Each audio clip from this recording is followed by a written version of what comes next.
Jesus can be such a party pooper.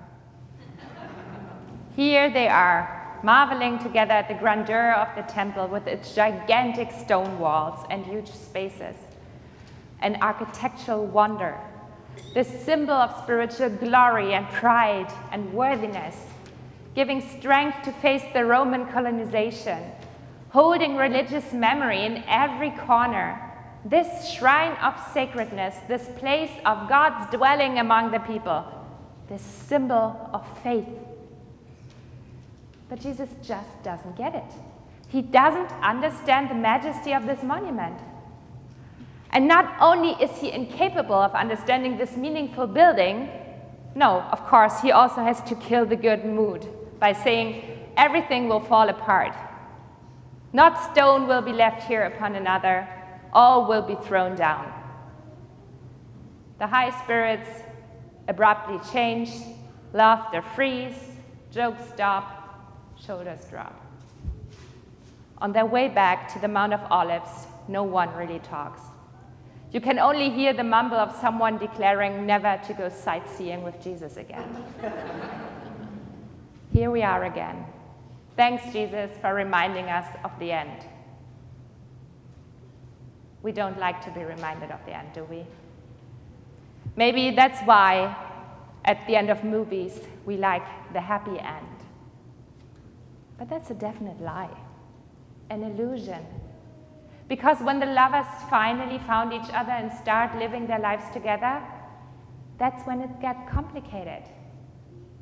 And our human end, our death, it's not a happy end either. Most of us fear death, or at least the process of dying. And those being left behind are hurting and grieving and must adjust to a life without a beloved person. We fear endings.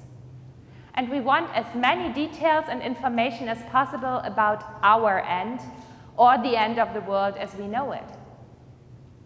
That is why Peter, James, John, and Andrew asked Jesus for more details. If Jesus is talking about everything falling apart and ending, he must have an inkling about when this will take place. And how do we know it's happening? What are the signs? But today, Jesus doesn't seem capable of answering any question.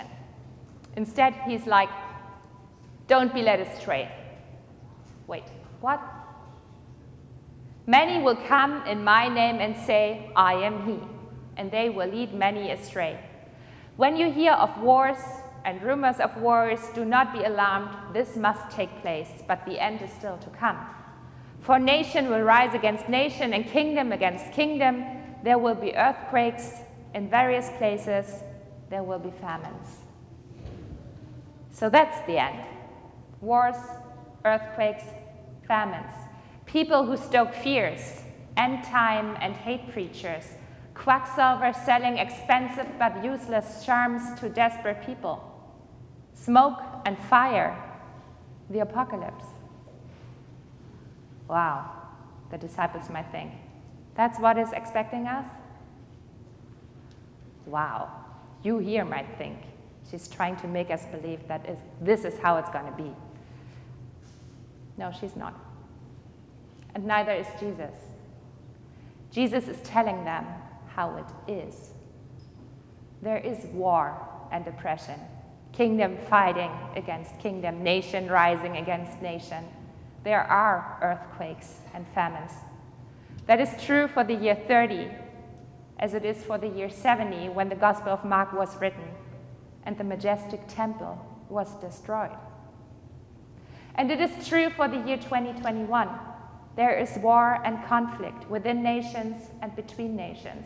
In Syria, China and Taiwan, Venezuela. There are earthquakes in Haiti, in Indonesia. There are famines in Ethiopia, Yemen, Madagascar, South Sudan. There is smoke and fire. In Brazil, as the rainforests are burning, in California, in Australia. There is a virus making sick and killing and changing our world as we know it. And there are people all over the planet who are spreading fear, resentment, and hate, paralyzing the audience, leading them astray with conspiracy theories into a world of even more illusions and lies. If that doesn't sound like a perfect Hollywood apocalypse, right here, today, we might not be affected by it directly, but it is the reality for someone somewhere. Speaking of apocalypse, we are not using the word rightly today in its original meaning. We refer to any larger scale catastrophic event as an apocalypse. But what we actually mean is catastrophe, crisis, or disaster. By using it in this sense, we're missing the crucial point of what an apocalypse is. It is a moment of revelation, of clearness, of unveiling, of uncovering. Because that is what apocalypse means. We are disillusioned in the best possible meaning of the word. We are without illusion. Isn't that what we want to be? Now, it's probably me who spoiled your day, right? But this world sees so much suffering every day that it's hard to bear. We are so helpless and feel insignificant in the face of everything that is going on. So it's totally understandable that we focus on things that make us feel secure. Our home security, big walls around neighborhoods or nations, restrictive laws against people who are different. And we marvel at the biggest and the newest and the shiniest.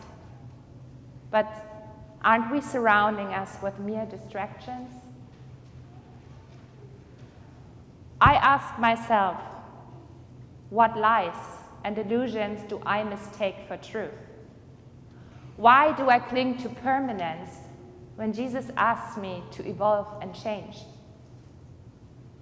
Am I willing to accept that things just fall apart? Or do I have to conserve everything and everyone? Can I accept that having faith is not a guarantee for success or health or winning? Don't be led astray, is what Jesus says. Don't get distracted in all of this. Focus. Don't try to seal God in the building. God dwells with the people and not in a building. And that is good news for us because we cannot lose God. Don't give in to terror, but respond with love. Only with love we can bear being disillusioned and seeing the world as it is.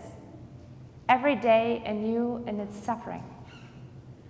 There is work to do, of course, not at the end, but now, and we can do it with love. Don't despair, because what seems to be the end is just the beginning. We experience birth pangs, and all those of you who have experienced birth pangs know that they are awfully painful or even traumatic. But the result is not death, it's life. Amen.